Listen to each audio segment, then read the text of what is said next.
হযরত ইব্রাহিম আলাইহিস সালাম একদিন আজরাইলকে বলছে, আজরাইল, কোন নাফরমান পাপীর রুহু যে কবজ করো তুমি, তখন তোমার চেহারাটা কিরকম হয়, আকৃতিটা আমার এটা একটু দেখাও।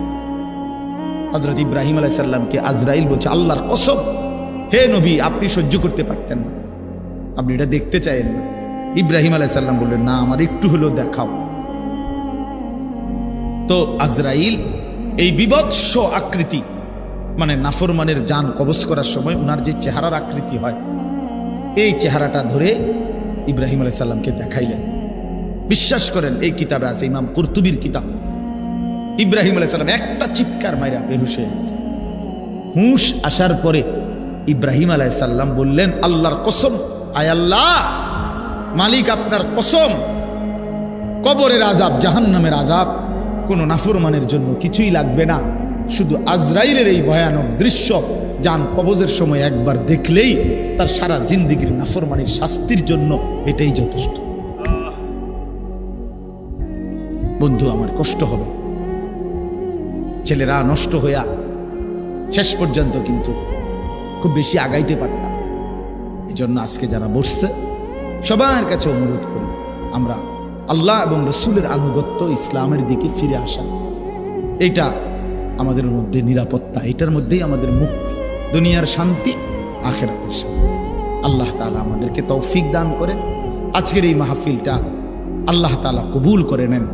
যুবকদের এই যে মুহিয়ুস সুন্নাহ শব্দের অর্থ কিন্তু সুন্নাতের জীবন দানকারী, অর্থাৎ সুন্নাতের অনুসরণকারী, সুন্নাতকে জীবন দানকারী, সুন্নাতকে বাস্তবায়নকারী। এজন্য এই নাম, এটার কিন্তু অর্থ হলো এই যারা সুন্নাতকে অনুসরণ করে। এজন্য শুধু নাম সর্বস্ব যেন না হয়। যেই যুবকরা আয়োজন করেছে, ভাই তোমাদের কাছে অনুরোধ, চেহারা, সুরত, চলন বলন সুন্দর, যারা দাড়ি রাখেন না, হিম্মত করে দাড়ি রাখেন, হিম্মত করেন যে ইনশাআল্লাহ দাড়ি রাখবেন। দাড়ি না রাখা এটা কিন্তু অনেক বড় অপরাধ। অপরাধটা কি জানেন?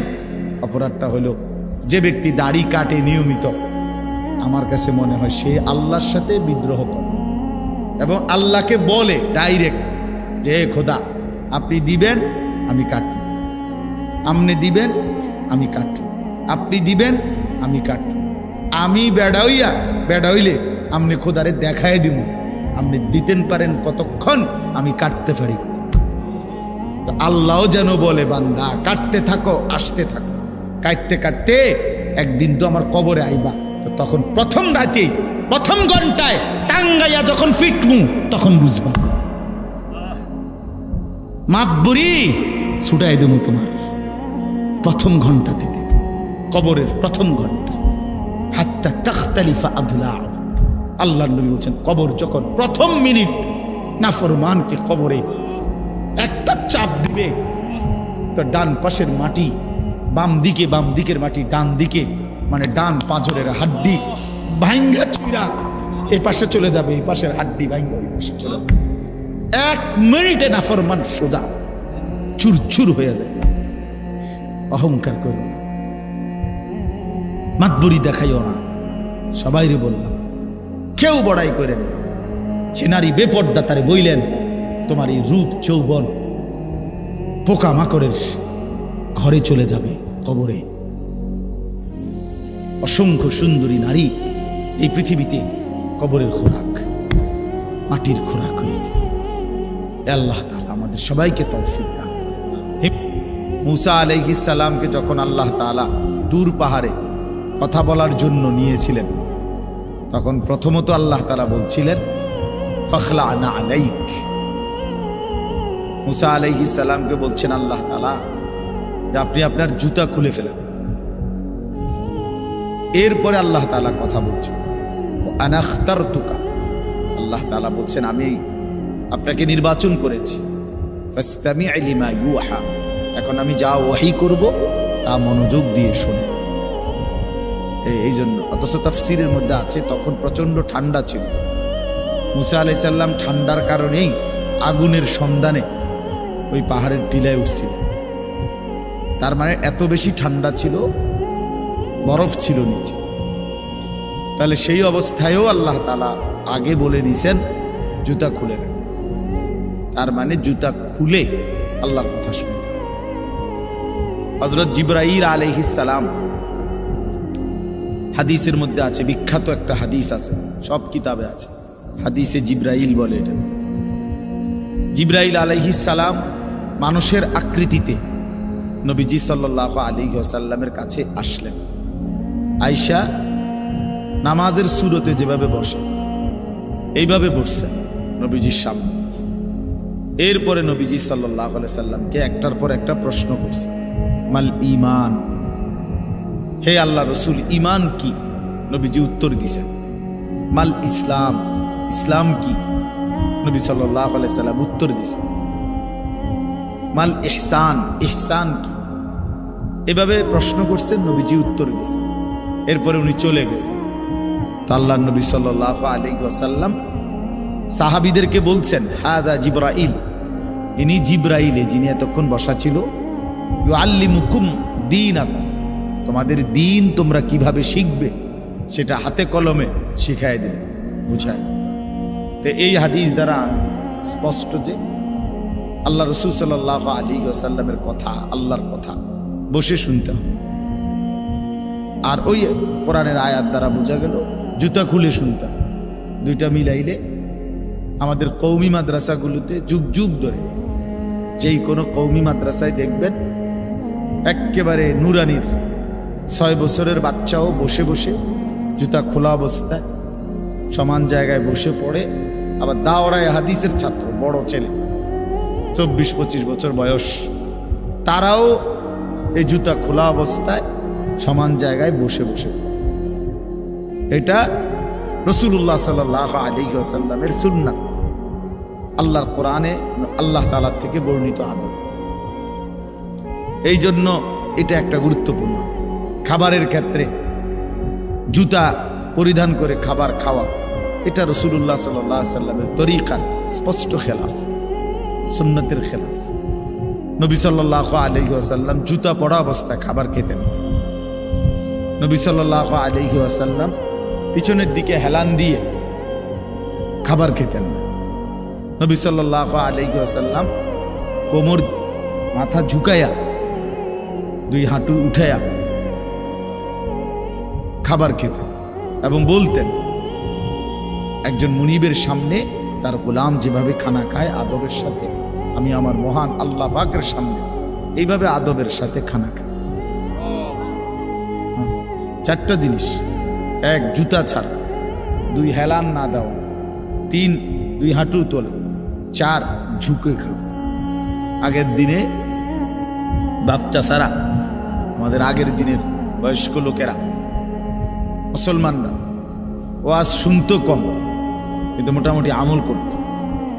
এই আগের দিনে যে পিড়ি আছিল, ফিরি, আপনারা ফিরি চেনেন তো না?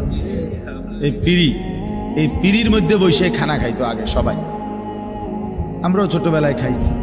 তো ওইটা পুরা সুন্নাত মোতাবেক, কারণ পিড়িতে বসলে জুতা লাগে না, পিড়িতে বসলে পিছন দিক দিয়ে হেলান দেওয়া যায় না, পিড়িতে বসলে অটোমেটিকলি 2 হাঁটু উঠে যায়, পিড়িতে বইয়া খাইতে চাইলে মাথা নুইয়েই খাই।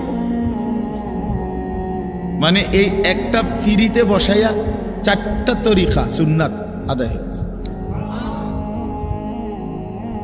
আমরা দিন দিন আধুনিক হইছি, রাসূলুল্লাহ সাল্লাল্লাহু আলাইহি সাল্লামের সুন্নাত থেকে দূরে সরছি। এই যে দেখেন এই ছেলেগুলো এগরে এতক্ষণ বলা হইল, কিন্তু এরা শুনল না। মানে এরা বাংলা বোঝে না, মূলত এরা ইউরোপ থেকে আসছে, এদের বাড়ি হলো ইটালি। এরা ইটালির থেকে একটু আগে নামছে, এজন্য বাংলা বোঝে না। ইংরেজি বললে পুরাটা বুঝত। এটা ওদের মাতৃভাষা, হয়তো ইংলিশ, এমন হইতে পারে, নাহলে তো এটা না বুঝার কোনো কারণ নাই, ঠিক না? এই বাংলা কথাটা এতক্ষণ ধরে বলার পরও বুঝলো না। চলে, আমি আপনাদের সামনে পবিত্র কোরআনুল কারীমের 5 নম্বর পারা 4 নম্বর সূরা, কোরআনুল কারীমের সূরায়ে নিসা, সূরাটির নাম। এই সূরার 69 নম্বর আয়াত, এই একটি আয়াত তেলাওয়াত করেছি।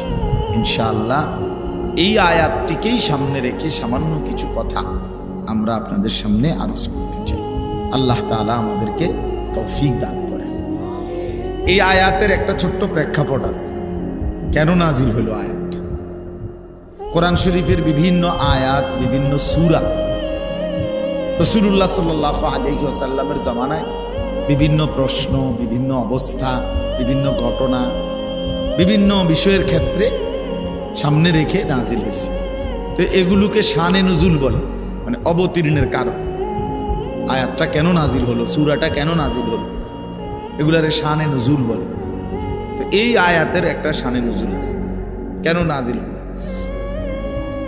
নবী সাল্লাল্লাহু আলাইহি ওয়াসাল্লাম তার হাতে যারা কালেমা পড়ে মুসলমান হইছেন, তাদের মধ্যে মক্কার আরবের মানুষও ছিল, আবার বিভিন্ন দূর দূরান্তের মানুষও ছিল। কেউ আরবের মুসলমান মক্কা মদিনার, কেউ অন্য অঞ্চলেরও ছিল। যেমন হজরত হুজাইফা রাদিয়াল্লাহু তাআলা আনহু ইয়ামান দেশের ছিল, হজরত সালমান রাদিয়াল্লাহু তাআলা আনহু পারস্য মানে ইরানের মানুষ ছিল, হজরত বেলাল রাদিয়াল্লাহু তাআলা আনহু তিনি হাবাসা আবিসিনিয়া মানে ইথিওপিয়া ওই দেশের মানুষ ছিল। এরকম অনেক সাহাবী, আবু যর রাদিয়াল্লাহু তাআলা গিফার গোত্রের মানুষ ছিল, হযরত আবু হুরায়রা রাদিয়াল্লাহু তাআলা আনহু মক্কা থেকে অনেক দূরে দাউস গোত্রের লোক ছিলেন। এরকম বিভিন্ন অঞ্চলে দূর দূরান্তেরও মুসলমান ছিল। রাসূলুল্লাহ সাল্লাল্লাহু আলাইহি ওয়াসাল্লামের সাহাবীদের সাথে নবী সাল্লাল্লাহু আলাইহি ওয়াসাল্লামের আন্তরিকতা খুব বেশি ছিল। যেই কোনো বিষয় অকপটে দিলে আসলে ওনারা আল্লাহর নবী সাল্লাল্লাহু আলাইহি সাল্লামের কাছে পেশ করতেন, বলতেন। আর রাসূলুল্লাহ সাল্লাল্লাহু আলাইহি সাল্লাম ওয়াহির মাধ্যমে আল্লাহ তাআলার পক্ষ থেকে সমাধান দিতেন। নারীরাও বলতো, পুরুষরাও বলতো, ছোটরাও বলতো, বড়রাও বলতো, সবাই নবীজি সাল্লাল্লাহু আলাইহি ওয়াসাল্লামের কাছে খোলা মনে কথা বলতেন এবং নবীজি শুনতেন। হাদিসের মধ্যে আছে আল্লাহ নবী সাল্লাল্লাহু আলাইহি ওয়াসাল্লাম তিনি কেউ কথা বলতে চাইলে পুরা চোখ দিয়ে তার দিকে তাকাইয়া পুরাটা শুনতেন, সে শেষ করা পর্যন্ত শুনতেন। নবীজি সাল্লাল্লাহু আলাইহি সাল্লাম কারোর সাথে মুসাফা করলে ওই লোক যতক্ষণ হাত না সরাইতো নবীজি নিজে হাত টেনে নিতেন না। নবী সাল্লাল্লাহু আলাইহি ওয়াসাল্লাম ডানে বামে কেউ ডাক দিলে তো পুরা চেহারা ঘুরাইয়া তার দিকে তাকাইতেন এবং শুনতেন তার। রাসূলুল্লাহ সাল্লাল্লাহু আলাইহি ওয়াসাল্লামের আখলাক অনেক সুন্দর ছিল, অনেক সুন্দর। প্রতিটা সেকেন্ড নবী সাল্লাল্লাহু আলাইহি ওয়াসাল্লামের আখলাক সর্বোচ্চ সুন্দর ছিল, সর্বোচ্চ সুন্দর। সবকিছুই সুন্দর, সবকিছুই শ্রেষ্ঠ, সবকিছুই সবচেয়ে সুন্দর। সুবহানাল্লাহ, সবকিছু একেবারে সকল কিছু সবচেয়ে সেরা, সবচেয়ে সুন্দর।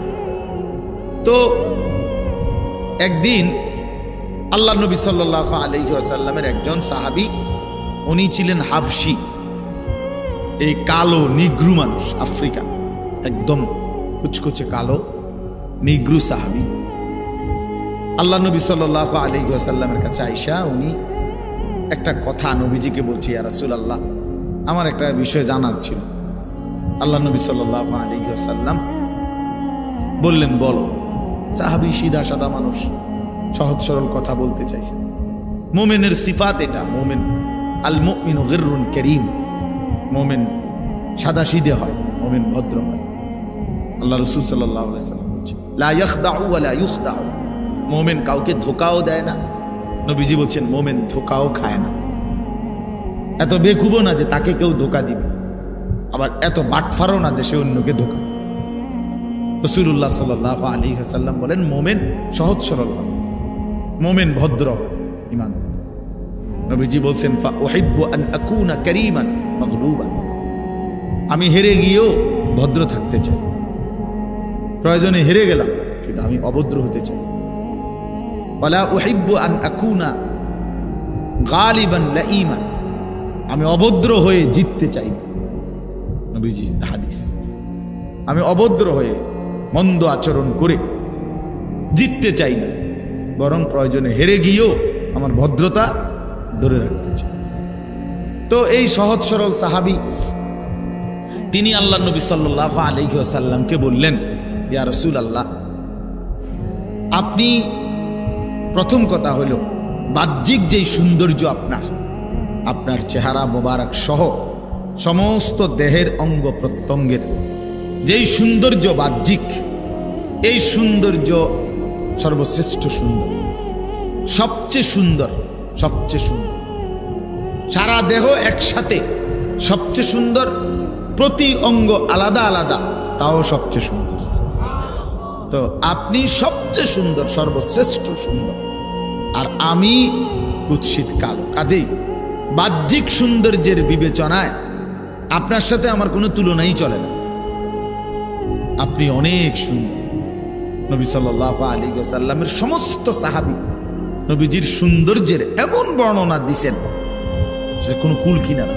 শামায়েলের কিতাবের মধ্যে, শামায়েল মানে রাসূলুল্লাহ সাল্লাল্লাহু আলাইহি সাল্লামের শুধু চেহারা, সুরত, চলাফেরা, উঠা বসা, এগুলোর আলাদা বর্ণনার উপরে কিতাব আছে, ওদের শামায়েলের কিতাব, শামায়েলে তিরমিজি, এরকম শামায়েলে নবী, যেখানে সাহাবায়ে কেরাম খুব মজা করে করে জোশ, আনন্দে, খুশিতে নবী সাল্লাল্লাহু আলাইহি সাল্লামের বাহ্যিক সৌন্দর্য, আভ্যন্তরীণ সৌন্দর্যের বর্ণনা দিয়েছেন। নবীজির নাক মোবারক কেমন ছিল, চোখগুলো দেখতে কেমন ছিল, দাঁত হাসলে কেমন দেখাইতো, ঠোঁট কেমন ছিল, নবীজি হাঁটলে কেমন মনে হইতো, নবী সাল্লাল্লাহু আলাইহি সাল্লামের হাতের আঙ্গুলগুলো কেমন ছিল, পায়ের গোছাটা কেমন ছিল, রাসূলুল্লাহ সাল্লাল্লাহু আলাইহি সাল্লামের বুকের পশমগুলো কেমন ছিল, মাথায় বাবরি চুল রাখলে কেমন দেখাইতো, নবীজি চাদর পরলে কিরকম হইতো, মাথায় খালি মাথায় থাকলে কেমন মনে হতো, সিথি কাটলে কেমন লাগতো। মানে এগুলোকে সাহাবায়ে কেরাম আলাদা আলাদা বড় দরদ দিয়া, বড় মজা করে করে আল্লাহ রাসূল সাল্লাল্লাহু আলাইহি সাল্লামের সৌন্দর্যের বর্ণনা সাহাবীরা দিয়েছেন। হযরত হাসান ইবনে সাবিত রাদিয়াল্লাহু তাআলা আনহু, নবীজির সাহাবী, বলছেন, ওয়া আহসানু মিনকা লাম তারা কাত্তু আইনি, হে নবী, আপনার চাইতে সুন্দর আমার এই দুই নয়ন আর কাউকে দেখেন। ওয়া আজমালু মিনকা লাম তালিদিন নিসাউ, এবং আমি বিশ্বাস করি আপনার চাইতে সুন্দর কাউকে কোনো মা কোনোদিন প্রসব করেনি। খুলিকতা মুবাররাআম মিন কুল্লি আইব, আপনাকে আল্লাহ তাআলা সৃষ্টি করেছেন সমস্ত ত্রুটি, বিচ্যুতি, দোষ থেকে পবিত্র করে।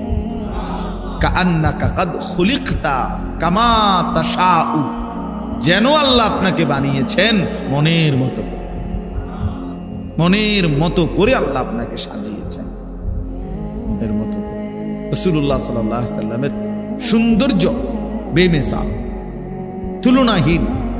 গোটা কায়নাতের আল্লাহ তাআলা সমস্ত সৃষ্টিকে যত সৌন্দর্য দিয়েছেন, তারা দুই ভাগ।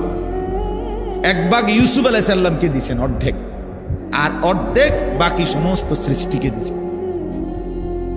ইউসুফ আলাইহিস সালাম একাই অর্ধেক সৌন্দর্যের অধিকার, আর বাকি সমস্ত সৃষ্টি অর্ধেক। ওই বাকি অর্ধেক দিয়ে এই ফুল এত সুন্দর, ফল এত সুন্দর, পাখি এত সুন্দর, মাছ এত সুন্দর, মানুষ এত সুন্দর, পুরুষ এত সুন্দর, নারী এত সুন্দর, আসমান এত সুন্দর, এই সব কিছু বাকি অর্ধেক। তাহলে সৌন্দর্যের প্রথম অংশ হলো দুই ভাগ, ইউসুফ আলাইহিস সালাম অর্ধেক, বাকি সৃষ্টি অর্ধেক। আর একা মুহাম্মদ সাল্লাল্লাহু আলাইহি ওয়াসাল্লাম পূর্ণ সবটা সৌন্দর্যের অধিকারী। वो खालिकियत में बेमिसाल, ये हुस्न सूरत में बेमिसाल। তিনি আল্লাহ যেমন সৃষ্টিকর্তা হিসাবে তুলনাহীন, ইনি মুহাম্মদ সৌন্দর্য আর রূপে গুণে তুলনাহীন। তো আল্লাহ নবী সাল্লাল্লাহু আলাইহি ওয়াসাল্লামের সাহাবীরা অনেক বর্ণনা আছে, অনেক। নবীজিকে বলছেন, পূর্ণিমার চাঁদের দিকে তাকাইয়া বলছেন, ইয়া রাসূলুল্লাহ, আল্লাহর কসম আপনি পূর্ণিমার চাঁদের চাইতেও সুন্দর। হযরত কাব ইবনে মালিক বলেন, আমি তাকাইতাম, নবী হাসতেন, আমার কাছে মনে হইতো নবীজি হাসলে তার চেহারাটা কান্নাহু কিতাআতুম মিনাল কামার, এটা যেন চাঁদের একটা টুকরা। হযরত আবু হুরায়রা রাদিয়াল্লাহু তাআলা আনহু বলতেন, আল্লাহর নবী সাল্লাল্লাহু আলাইহি সাল্লাম যখন হাসতেন, আমার কাছে মনে হইতো কান্না শামসা তাজরি ফি ওয়াজহিহি, সূর্য যেন তার চেহারায় খেলতেছে। এইভাবে বলতেন সাহাবী। এত সুন্দর ছিল, এত সুন্দর, এত সুন্দর ছিল। সমস্ত মানে বিবেচনায় পৃথিবীর আমাদের ফুলছোঁয়ার হযরত, বাংলাদেশের এক বড় বুজুর্গ,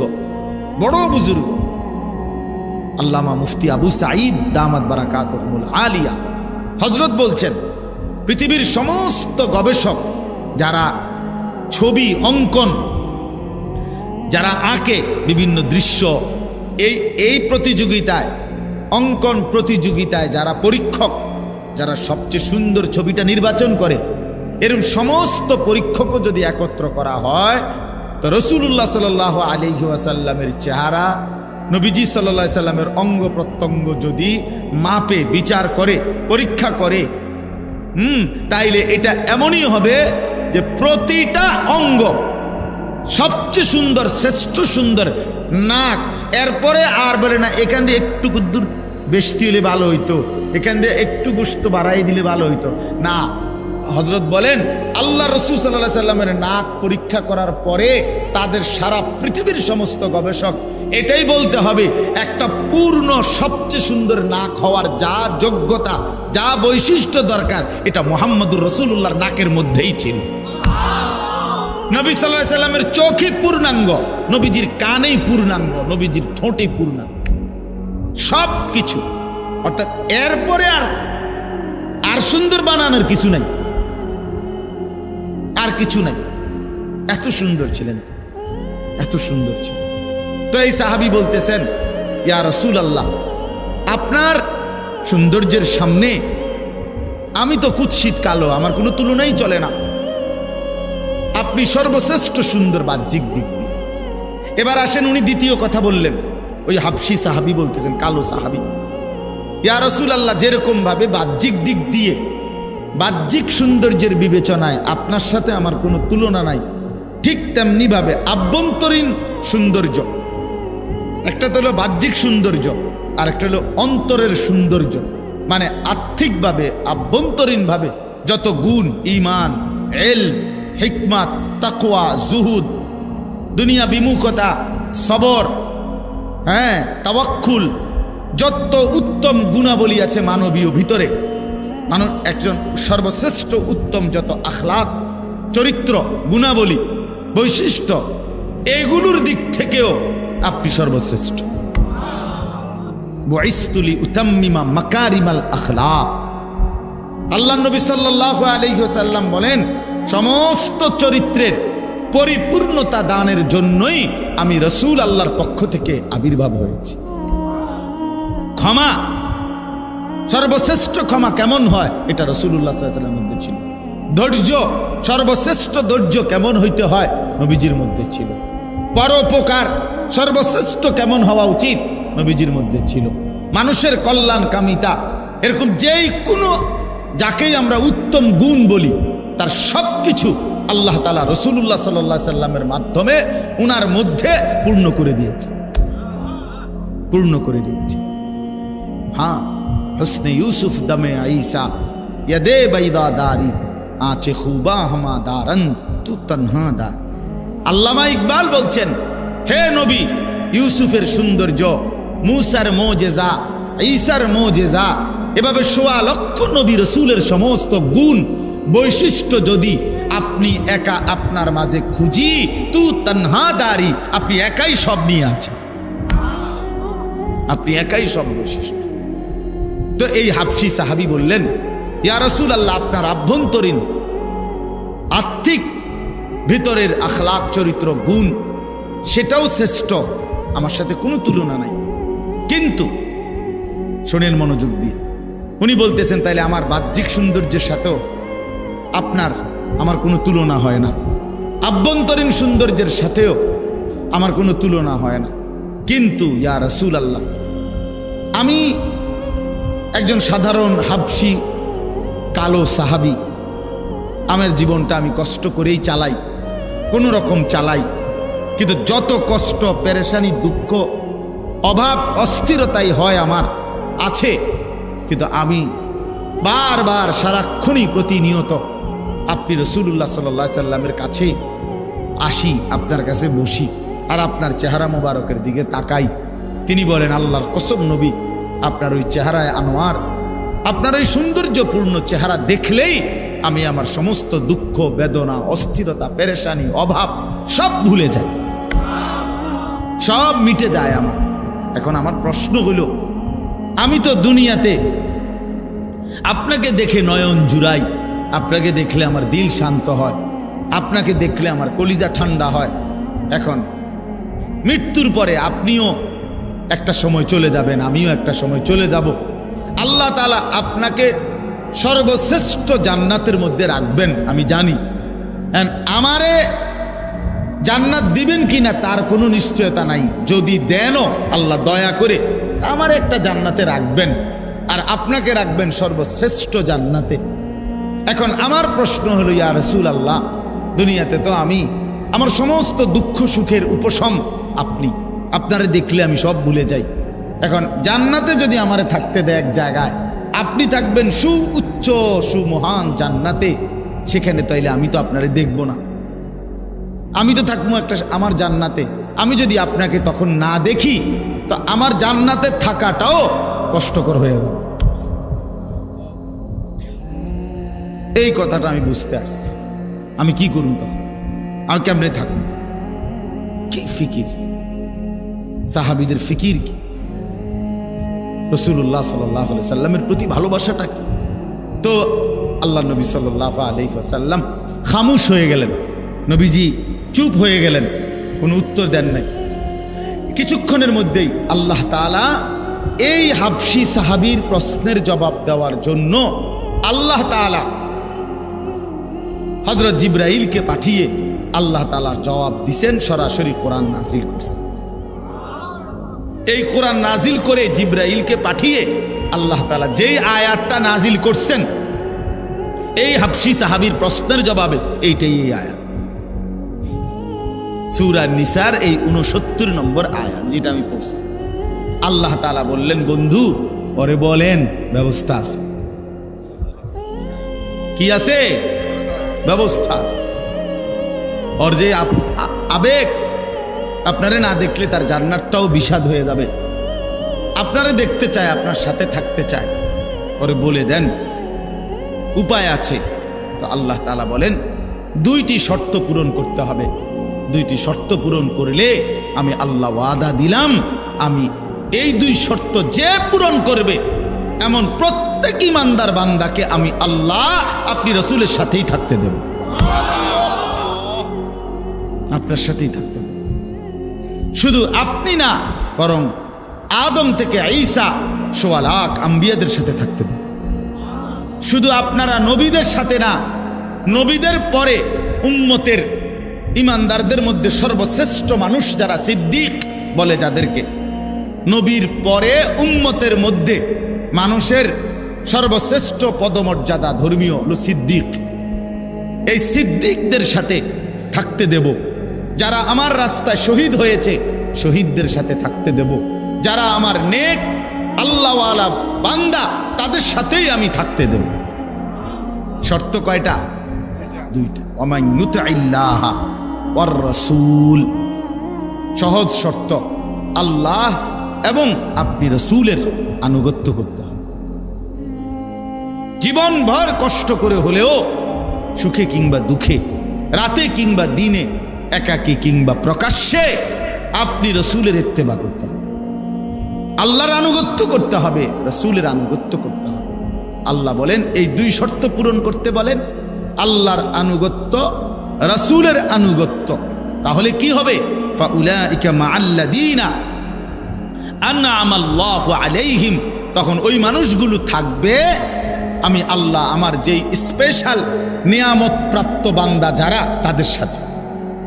আমার নিয়ামত প্রাপ্ত বান্দারা এক নাম্বার সমস্ত নবী রাসূলগণ, মিনান নাবিয়িন ওয়াস সিদ্দিকিন, সমস্ত সিদ্দিকগণ, নবীদের পরে যাদের স্তর, ওয়াস শুহাদা, আমার রাস্তায় যারা জীবন বাজি রেখে শহীদ হয়েছে তাদের সাথে তারা, ওয়াস সালিহিন, এবং আমার সমস্ত নেক বান্দারা যারা আমার হুকুম সদা প্রতিনিয়ত পালন করেছে।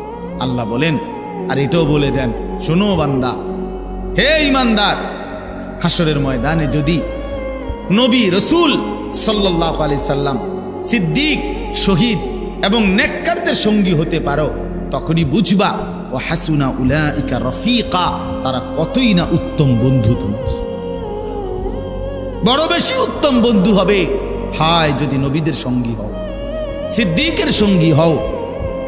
যদি দেখো ওই যে আদম, ওই যে মুসা, ঈসা, ওই যে নূহ আলাইহিস সালাম, ওই যে আমার হাবিব, ওই যে দেখো আবু বকর, ওমর, ওসমান, আলী, ওই যে দেখো আবু হানিফা, শাফিঈ, হাম্বলি, দেখো আব্দুল কাদের জিলানী, বাইজিদ বুস্তামি, জুনায়েদ বাগদাদি, এই মহান মানুষগুলোকে যদি পাও তোমার আশেপাশে, তুমি যদি তাদের সঙ্গী হইতে পারো, আল্লাহ নিজে বলতেছেন বিশ্বাস করো বান্দা, সেটা হবে তোমার বড় উত্তম শ্রেষ্ঠতম বন্ধু, শ্রেষ্ঠতম বন্ধু।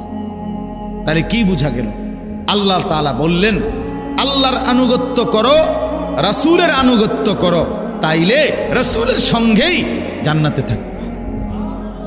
মজার বিষয় হলো শুনেন, এই হাবশী সাহাবী, ওই যে বেটা জিগাইছে, উনি উত্তর পাইছে কিনা কথা বলেন না? তো উনি এরপরে আরেকটা প্রশ্ন করছে। উনি এক কথা বলার পরে আবার বলছেন নবীজিকে, আচ্ছা ইয়া রাসূলুল্লাহ, তাইলে আমি বুঝলাম আপনার আনুগত্য যদি আমি পূর্ণ করতে পারি তাইলে আমি আপনার সঙ্গী হব, আপনার সাথে পাবো, আপনারে দেখবো, পাবো। কিন্তু আমার আরেকটা জানার বিষয় হলো ইয়া রাসূলুল্লাহ, আমাদের আল্লাহকে দেখা আর আপনি আল্লাহকে দেখা একরকম না। তো আপনি যখন আল্লাহকে দেখবেন জান্নাতে, আল্লাহর দিদার হবে আপনার আল্লাহর সাথে, তখন আমারে সাথে রাখবেন নি? এটা কর,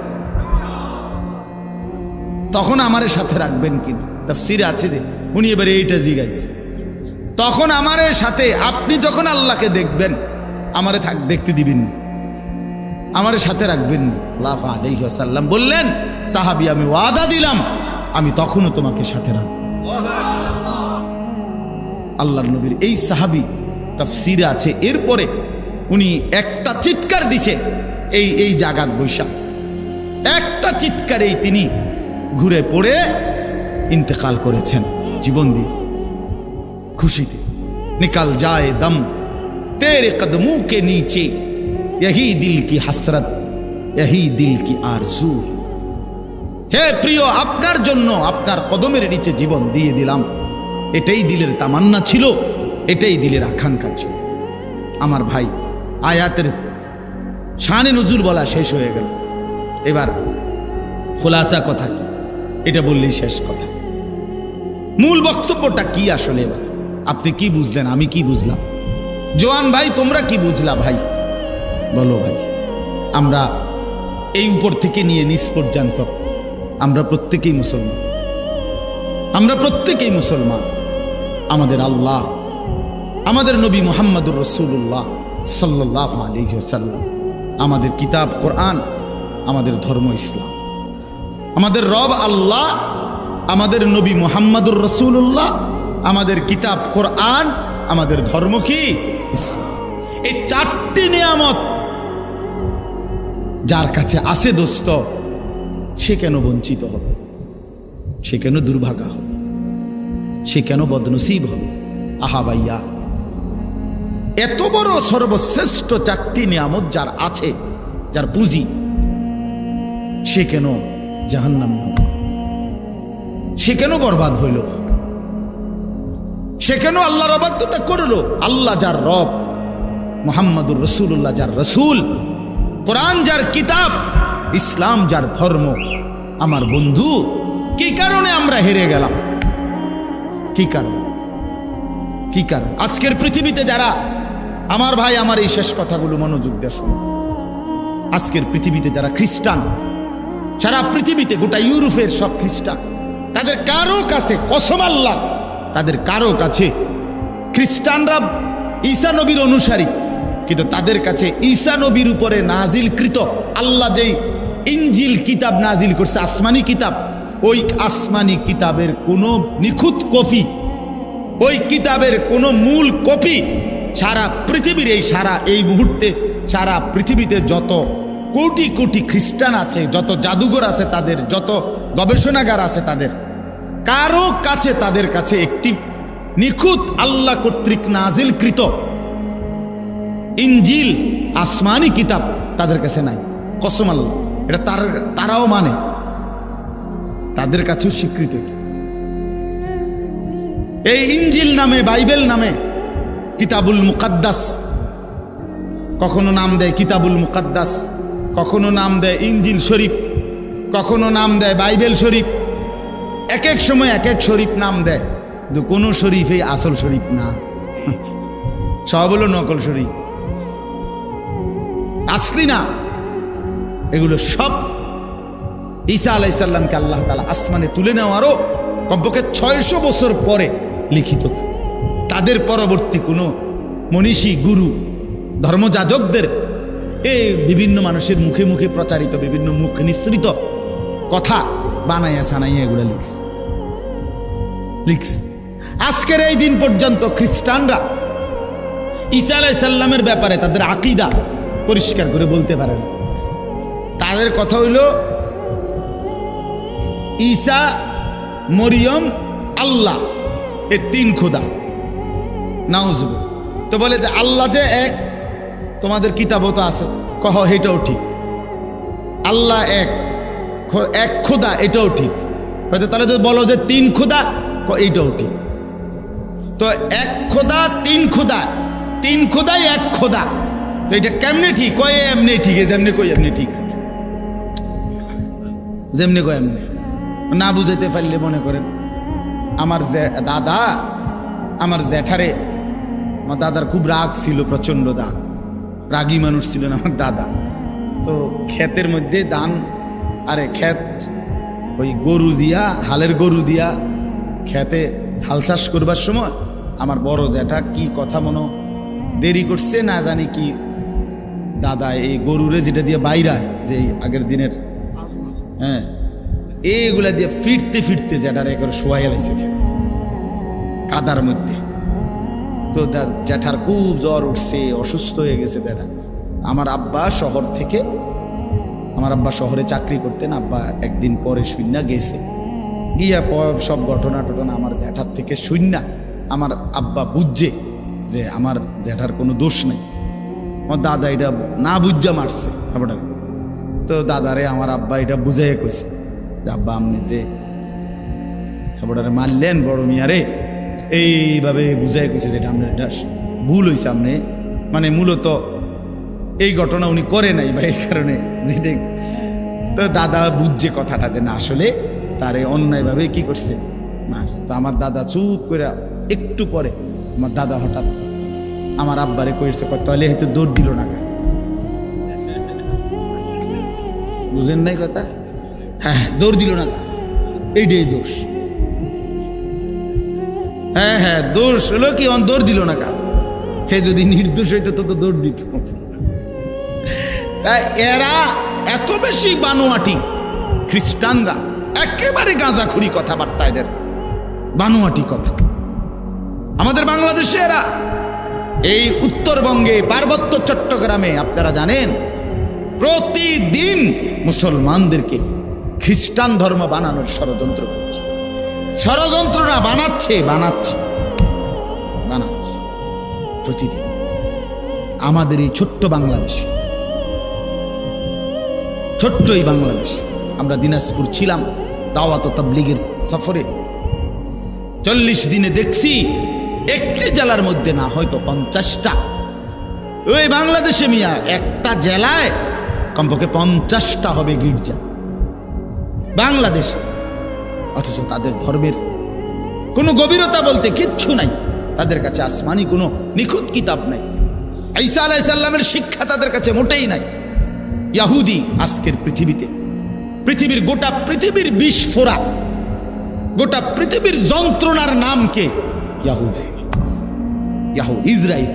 এই কুত্তার মতো নিকৃষ্ট জানোয়ার পৃথিবীতে কেউ নেই।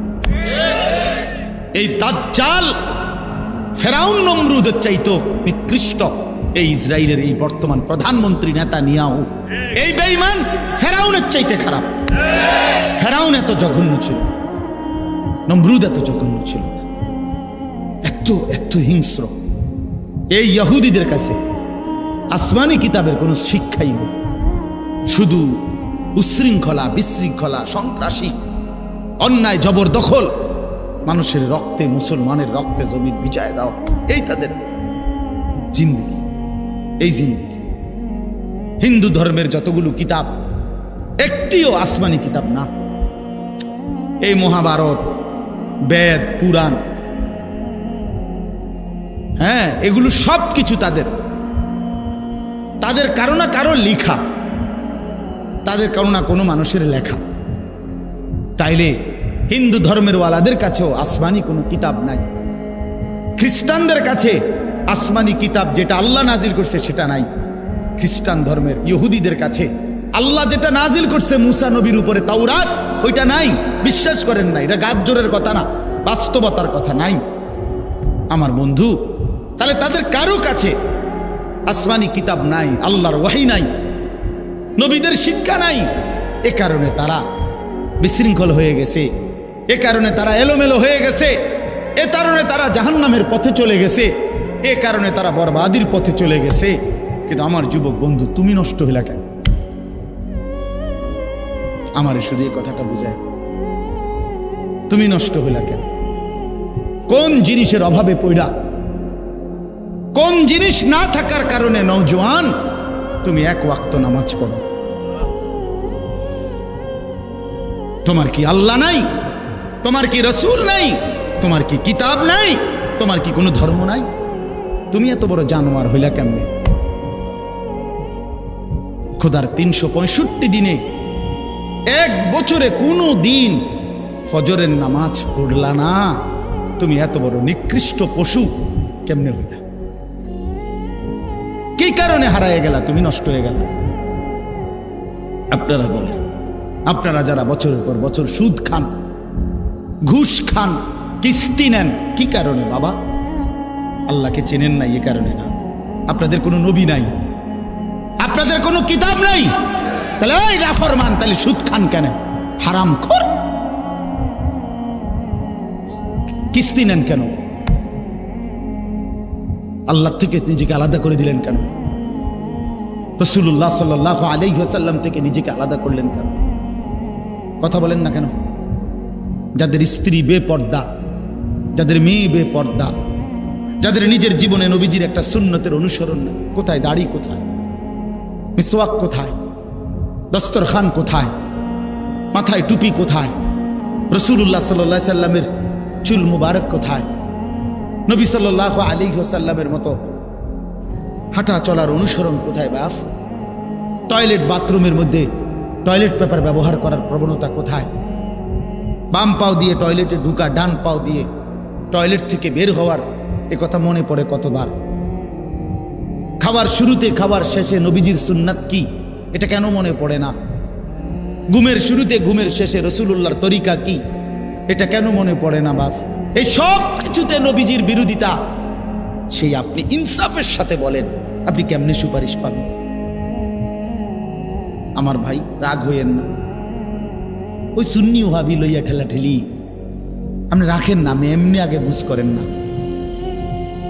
আপনি আমার তরিকাভুক্ত হনের দরকার নাই তো, আমার গাড়িতে এত মানুষের জায়গা নাই। আপনি ইনসাফের সাথে বলেন, রাসূলুল্লাহ সাল্লাল্লাহু আলাইহি ওয়াসাল্লামের সাথে সামনে কিভাবে দাঁড়াবেন? ফাকাইফা ইদা জিনা মিন কুল্লি উম্মাতিন বিশাহীদ, এই সূরাতেই আছে না? জিনা বিকা আলা হাউলাই শাহীদা। সূরা নিসার 40 নম্বর আয়াত। আল্লাহ রাব্বুল আলামিন বলেন, বন্ধু, সমস্ত নবীদেরকে আমি আল্লাহ ওই নবীর উম্মতের আমলনামা ওই নবীদেরকে সামনে রেখেই পেশ করব। আর আপনাকেও ওয়াদা দিলাম বন্ধু, আপনার উম্মতের আমলনামাও আপনাকে সামনে রেখেই খুলব,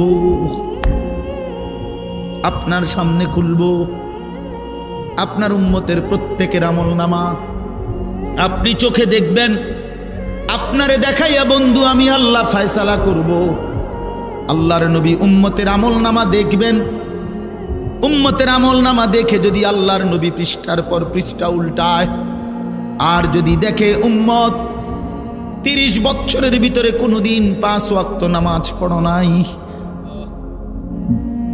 20 বছরে কোনোদিন সুদের লেনদেন ছাড়ো নাই, প্রতিদিন ওজনে কম দিছ, প্রতিদিন ব্যবসায় কাস্টমারকে ঠকাইছো, প্রতিদিন পণ্যের গুণাগুণ মিথ্যা বলেছ, হারাম রোজগারের ফিকিরে ছিলা, ঘরে রঙিন টেলিভিশন চলছে, স্ত্রী বেপর্দা, মেয়েটাও বেপর্দা, ছেলেটাও নামাজ পড়ে না, ঘরের কেউ ফজরের নামাজে ওঠে না, চেহারায় সুরতে চলনে বলনে কোনো কিছুতেই রাসূলুল্লাহর সুন্নাতের কোনো নমুনা নাই।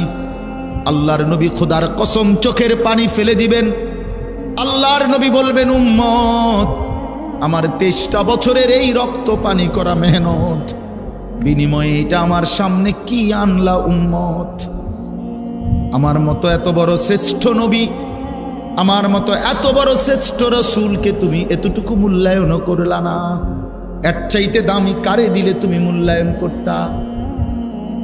এর চাইতে দামি কোন কিতাব দিলে তুমি মূল্যায়ন করতা? এর চাইতে দামি কোন রাসূলকে দিলে তুমি মূল্যায়ন করতা? বলেন, আমাদের নবীর চাইতে শ্রেষ্ঠ কে? আমাদের কোরআনের চাইতে শ্রেষ্ঠ কে? আমাদের ইসলামের চাইতে শ্রেষ্ঠ কে বন্ধু? তাইলে এতগুলো শ্রেষ্ঠ জিনিস দিও তোমার মন ভরাইতে পারলো না। ওফো, কি পরিমাণ গাদ্দার, কি পরিমাণ গাদ্দার! এই নাফরমান, কি পরিমাণ গাদ্দার তুমি! যুবক ছেলেরা, তোমরা যারা নামাজ পড়ো না, হ্যাঁ, তোমরা নিকৃষ্ট গাদ্দার, একেবারে নিকৃষ্ট মানুষ, একেবারে নিকৃষ্ট মানুষ, অসভ্য মানুষ। জন্তু জানোয়ার এত খারাপ না, বেনামাজি যত নিকৃষ্ট। বেটা কুকুর, বিড়াল, গরু, ছাগল এত নিকৃষ্ট না। না বেটা, এত ফালতু না। কুত্তা আল্লাহর নাফরমানি করে না, বিড়াল আল্লাহর নাফরমানি করে না, শুকর আল্লাহর নাফরমানি করে না। ওরে আল্লাহ বানাইছে যেমন, ওই আছে হেমন। ওর নাফরমানি কি? আমার কথা বলেন না কেন? কুকুরের কোনো হালাল হারাম আছে? বিড়ালের জন্য কোনো হালাল হারাম আছে? তো হে নাফরমানি কি তা? তুমি করলাটা কি? ফাবিআইয়ি হাদিসিন বা'দাহু ইউমিনুন। বন্ধু আমার, কোরআনুল কারীমের মধ্যে আছে, আল্লাহ বলেন, অনেকক্ষণ আল্লাহ তাআলা জাহান্নামীদের কথা বলতে বলতে আল্লাহ একটা পর্যায়ে একটা সূরার লাস্ট আয়াতে আল্লাহ বললেন, বান্দা ফাবিআইয়ি হাদিসিন বা'দাহু ইউমিনুন। আমার বান্দা, এরপরে আর কোন কথা বললে তুমি ঈমান আনতা? আল্লাহ আফসোস করে, আমার বান্দা আর কেমনে বললে, আমি আল্লাহ আর কেমনে বললে তুমি ঈমান আনতা? আমি আর কি দিলে ঈমান আনতা? আমি আল্লাহ তোমার এই সব কিছু দিলাম, আমি রসুল দিলাম, আমি কোরআন দিলাম, আমি ইসলাম দিলাম, বিনিময়ে আমি কিছুই পাইলাম না, একটা সেজদাও পাইলাম না, একটা সেজদাও পাইলাম। আল্লাহ আমাদেরকে মাফ করে দেন, আল্লাহ আমাদেরকে বুঝ দান করেন। যুবকরা, বয়স্ক চাচারা, বাবারা, জিন্দিগিটা শেষ করে দিয়ে রাসূলুল্লাহ সাল্লাল্লাহু আলাইহি সাল্লামের অনুসরণ ছাড়া খোদার কসম সুপারিশ মিলবে না। এত রং না বাপ। সুপারিশটা আপনারা যারা মনে করছেন মামুর বাড়ি, হ্যাঁ না, চাচা, নবীজির সুপারিশ হাউজে কাউসারের পানি, ইডি জিলাপি দিয়া না, বিরিয়ানি দিয়া না, খিচুড়ি দিয়া না, রাগ হওয়ার সুযোগ নাই। হ্যাঁ, প্রতারিত হইয়েন না। আপনি আমার দলভুক্ত হওয়ার দরকার নাই। আপনি আমনের জায়গাতে থাকেন, আমনে আমনের তরিকাতেই থাকেন, কিন্তু ধোকা খাইয়েন না, ধোকা খাইয়েন, ধোকা খাইয়েন, প্রতারিত হইয়েন। শুধু গান, শুধু গজল, শুধু ঢোল, শুধু ফুল, শুধু মিছিল, শুধু স্লোগান, হ্যাঁ, শুধু জিলাপি, শুধু বিরিয়ানি না বন্ধু। এত বড় শ্রেষ্ঠতম রাসূল 23 বছরে এই সামান্য এই কয়েকটা বিষয়ের জন্য আমাদের কাছ থেকে চেয়ে নবীজি আমাদের কাছ থেকে ভালোবাসার দাবিতে কয়টা বিরিয়ানি আর কয়টা জিলাপি আর কয়টা খিচুড়ি, আর আমরা নবীর জন্য একটা গাড়িতে ফুল লাগাবো, আর কিছু প্লে কার্ড দিয়ে আমরা স্লোগান দেব, চিৎকার দেব, ওই হুল্লুর করব। খালাস, 23 বছরের রাসূলুল্লাহ সাল্লাল্লাহু আলাইহি সাল্লামের মেহনতের হক আদায় হয়ে গেছে। তো এটা ইনসাফ বলে? তাইফের রক্তের বদলা হলো তো? উহুদের দান শহীদের বদলা হলো তো? পেটে পাথর বাঁধা, এই ক্ষুধার কষ্টে এটার হক আদায় হয়ে গেছে তো? তাইলে তাইলে কিতা সুন্নি কিতা ওয়াহাবি কিতা? হ্যাঁ, কিতা আসলে কে লাগাই দিল এটা? কে লাগাই দিল? কি লাগাই দিল? যদি সুন্নি মানে হয় রাসূলুল্লাহ সাল্লাল্লাহু আলাইহি সাল্লামের সুন্নাত ওয়ালা, তো এটাও তো মুমিনের হওয়া দরকার। যদি ওয়াহাবি অর্থ তো হলো আল্লাহ ওয়ালা, আল্লাহর নাম এটা ওয়াহাব, তো আল্লাহ ওয়ালাও তো মুমিনের হওয়া দরকার, নবী ওয়ালাও তো মুমিনের হওয়া দরকার। আল্লাহ তো বলছেন ওয়া মান ইউতিইল্লাহ ওয়ার রাসূল, আল্লাহর আনুগত্য যে করবে, রাসূলের আনুগত্য যে করবে, তো এক মুমিন তো আল্লাহ ওয়ালাও হওয়া দরকার, নবী ওয়ালাও হওয়া দরকার। কথা বলে নামাজ পড়বেন আল্লাহর হুকুম, অনুসরণ করবেন রাসূলের তরিকা, রোজা রাখবেন আল্লাহর হুকুম, কিন্তু অনুসরণ করবেন রাসূলের তরিকা। সোজা হিসাব, সোজা হিসাব। এই জন্য আপনাদের কাছে আমার অনুরোধ, মেহেরবানি করে ছেলেরা, বাবারা, পর্দার আড়ালের মা বোনরা সবাই মিলে সিদ্ধান্ত, এত বোকা হইয়েন না, এত বোকা হইয়েন, এত বোকা হইয়েন। অনেক ছেলে দেখেন তাকাইয়া, মাশাআল্লাহ অনেক ছেলে বসছে, কিন্তু বন্ধু চেহারা দেখলেই বোঝা যায় নামাজ পড়ে না। চেহারায় দয়া মায়া নাই, চেহারায় দয়া মায়া নাই, চুলের কোনো সাইজ নাই, চেহারার কোনো সুরত নাই, জামা কাপড় পোশাকের কোনো তাল নাই। কি করো, কি খাও, কোথায় রাত কাটাও, সারা রাত এই এক মোবাইল দিয়া জিন্দিগি পার করতেছ, এটা সুস্থ স্বাভাবিক মানুষ হইতে পারে না। এত ছবি, এত নারী, এত উলঙ্গ দৃশ্য কোনো স্বাভাবিক মানুষ দেখে না। এ তো পাগল ছাড়া, মাতাল ছাড়া আর কেউ না, আর কেউ। এক ওয়াক্ত নামাজ পড়তে পারে না, মন চায় না। আমি সেদিন বললাম যে আপন মা জীবিত, আমার এই কথাটা শেষ খেয়াল করে, আপন মা বাবা জীবিত, ঘরে ছেলেটা ঘরে ঘুমায়, বাপ মাও আছে, কিন্তু বছরের পর বছর কোনোদিন নামাজ পড়ে না, বাপ মাও কিছু বলে না। আরে বাবা, বিশ্বাস করেন, আমার কাছে মনে হয় জানেন যে এই সন্তানের উপরে আল্লাহর এত বড় লানত পড়ছে, খোদার গজব পড়ছে তার উপরে, যে আল্লাহ তাআলা তার মা বাবার কলজাত থেকেও এই সন্তানের আখিরাতের ফিকির সরায় দিয়েছে। আপন মা বাবা আর আপন সন্তানের ফিকির করে, যা তুই বাদ, তুই নষ্ট হয়ে যা, নষ্ট হয়ে যা। এই জন্য আমি অনুরোধ করছি, একটা ছেলেও যদি শুনে থাকেন, একটা বাবাও শুনে থাকেন, পুরা কোরআনুল কারীমের মধ্যে আল্লাহ তাআলা বিশ্বাস করেন। আবারও বলছি, নবীজির কথা বারবার আল্লাহ বলছে, ফাত্তাবিউনি, আমার নবীকে অনুসরণ করো, ইউহিব্বুকুমুল্লাহ, আমি ভালোবাসবো, ওয়াত্তাবিউহু লাআল্লাকুম তাহতাদুন, আল্লাহ বলেন আমার রাসূলের অনুসরণ করো, নিশ্চিত হেদায়েত পেয়ে যাও।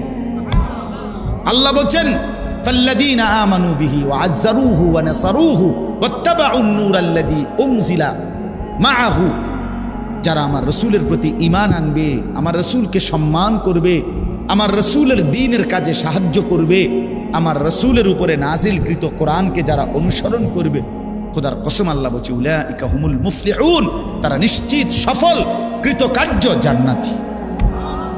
পুরা কোরআনে আল্লাহ বলছে রাসূলুল্লাহ সাল্লাল্লাহু আলাইহি সাল্লামের ভালোবাসা আল্লাহ তাআলা অনুসরণের মাধ্যমে বুঝাইছেন। অনুসরণ সুন্নাত মোতাবেক, পেশাব পায়খানা, ওযু, গোসল, হ্যাঁ, হাঁটা চলা, উঠা বসা, খানা খাদ্য, ঘর পরিবার, স্ত্রী সংসার, বাজার ব্যবসা, আয় রোজগার, লেনদেন, দেশ জাতি রাষ্ট্র পরিচালনা, সকল বিষয়ে আল্লাহ নবী সাল্লাল্লাহু আলাইহি ওয়াসাল্লামের তরিকা অনুসরণ করা। বলে আমি এক লগে হুজুর সবডি কুলামু পারমুনি, আপনি সবই পারতেন না বললা শুরুই করতেন না, এটা কোন কথা? কথা বুঝেন নাই আপনি? আমাদের আরবিতে একটা প্রবাদ আছে, মালা ইউদরিকু কুল্লু লা ইয়াতরুকু কুল্লু, যেটা তুমি ফুরাটা ফাটতা না, এই কারণে ফুরাটা ছাইরো না। বুঝেন নাই কথাটা? হ্যাঁ, এই জন্য আজকে ইনশাআল্লাহ আমরা এই সিদ্ধান্ত নেই প্রত্যেকেই যে আমরা প্রিয় নবী সাল্লাল্লাহু আলাইহি ওয়াসাল্লামকে অনুসরণের মাধ্যমে ভালোবাসো। কিসের মাধ্যমে কোন? আবার বলেন ভাই, কিসের মাধ্যমে? হ্যাঁ, ঝগড়াঝাটির কোনো দরকার নেই, জান্নাতে যাওয়া দরকার। সবাই নিয়ত করেন ইনশাআল্লাহ যে সবাই জান্নাতি হবে, জান্নাতি হওয়া দরকার। জাহান্নাম টিকবেন না, কবরের আযাবে টিকবেন না, টিকবেন না, কবরের আযাবে টিকবেন। হ্যাঁ, আমরা কিতাবে পড়ছি ঈসা আলাইহিস সালাম নূহ আলাইহিস সালামের জামানার ওনার একজন সন্তানকে কবর থেকে উঠাইছেন আল্লাহর কুদরতে। দেখছেন ওনার চুল দাড়ি সাদা হয়ে গেছে। তো নূহ আলাইহিস সালামের জামানার মানুষের চুল দাড়ি সাদা হতো না, কিতাবে আছে, যত বৃদ্ধই হইতো। ঈসা আলাইহিস সালাম জিজ্ঞেস করছে, আপনার চুল দাড়ি সাদা হলো কেন? কোচে বলে, শুনেন, 450 বছর দুনিয়ার হায়াত পাইছি আমি, আমার কোনোদিন চুল দাড়ি সাদা ছিল না, হয় নাই। কিন্তু শুধুমাত্র মালাকুল মউত আজরাইল যখন আমার জান কবজ করে, তিনি বলেন, ওই নূহ আলাইহিস সালামের বংশধর বলে, আল্লাহর কসম, এই জান কবজের সময় সাকরাতুল মউত, মৃত্যুর যেই যন্ত্রণাটা লাগছে, ওই এইটুকু যন্ত্রণায় আমার চুল দাড়ি সাদা হয়ে গেছে। এরপরে তো রইছে বাপ, এরপরে তো রইছে।